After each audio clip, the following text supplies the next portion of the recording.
I want to conclude with a story that I just recently heard in here in Borough Park, and it's just a powerful story. What it means living with the Rebbe's words as a reality. This is a metzius, and the Rebbe tells us it's on us. Geula is happening, just to live with that with perfect emunah through and through. So I went into a simcha. Someone was sharing a story that happened early in the Chafs in Crown Heights. It was a family that not Lubavitchers, and they were living down on Eastern Parkway, and there was a local grocery store there, and it was coming the time when people were leaving Crown Heights. There was violence, there was crime, there was holdups, and the community was dwindling.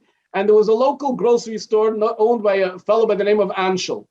Anshel was a Pasha Yid, and he davened in the Reim of Huvim Shul, and he had a local grocery. What would the grocery look like? It was a small counter. People come in. It wasn't like aisles like today where you have a supermarket, and people walked in and asked for their bread, whatever it was. And he's describing this fellow who was, as a young child living there, is describing this supermarket, this grocery store of Anshel. So behind the counter, Anshel had some shelves, and on the shelves were cans of tuna fish, bumblebee tuna fish. He says, you'll soon hear why I'm describing the tuna fish. And one day, Anshel comes into the shul and he announces to the community, I'm closing my grocery. Why? People are leaving, there's a lot of crime, I'm afraid, it's time to close. As he announces that, he hears a commotion in the shul, and people are sharing that the Lubavitcher Rebbe doesn't want people to leave out of Crown Heights. Anshel is a Pasha Yid.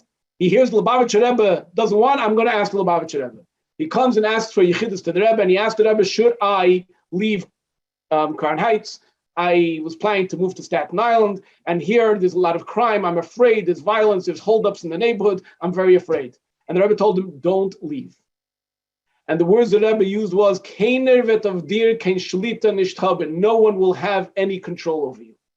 Anshel took it. As the Rebbe said it, he comes back to shul the next day, and he makes an announcement. And he says, my dear friends, change your plans. I am staying here, and the grocery will continue to stay open. And it stayed open. A while later, one day, someone walks into the grocery and makes a hold up on Anshel. He's holding a big gun, and he shows him that he has 5 rounds, 5 bullets. And Anshel stands there and ignores the fellow. Keiner vet of dir ken shlita nish haben. The Rebbe's words are ringing in his ears, and he's confident, and he ignores the fellow. And the fellow sees that he's not taking him serious, and he shows him, I can shoot. And he pulled the trigger. Once, twice, 3 times, 4 times. Anshel is standing there stubborn, ignoring him. And a German Shepherd dog that was patrolling outside came in, heard the commotion, and took care of the fellow. And this person was telling me this story. He says, I and the entire community walked into the grocery, and we all witnessed 5 cans of bumblebee tuna fish dripping with oil of the 5 bullet shots, and Anshel walked out without a scratch. And Emunah Pshuta, in the Rebbe's words, gave him the confidence to stand up against all that looks in our eyes so real.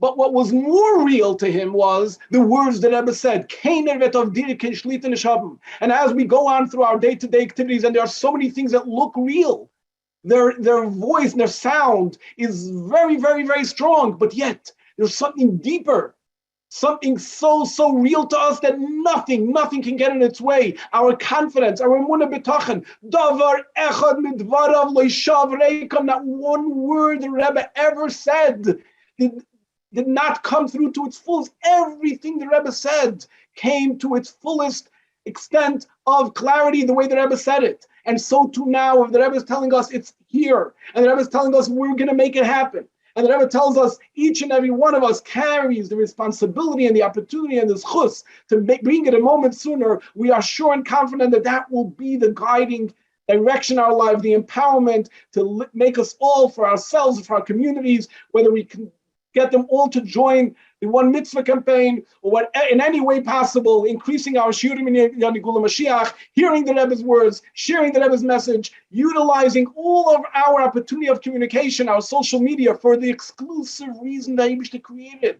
It was only created that today we can flood the world with that message, inspiring, uplifting, and preparing every Yid, lahachem atzmai v'chala olam kulai lekabel pnei Mashiach tzidkenu. We should see the Rebbe's galus before the end of this Farbrengen, and we should celebrate Rosh Chodesh Iyar in the Beis Hamikdash Hashlishi Sheyibana b'mheirav yameinu Teikef umiyad mamish.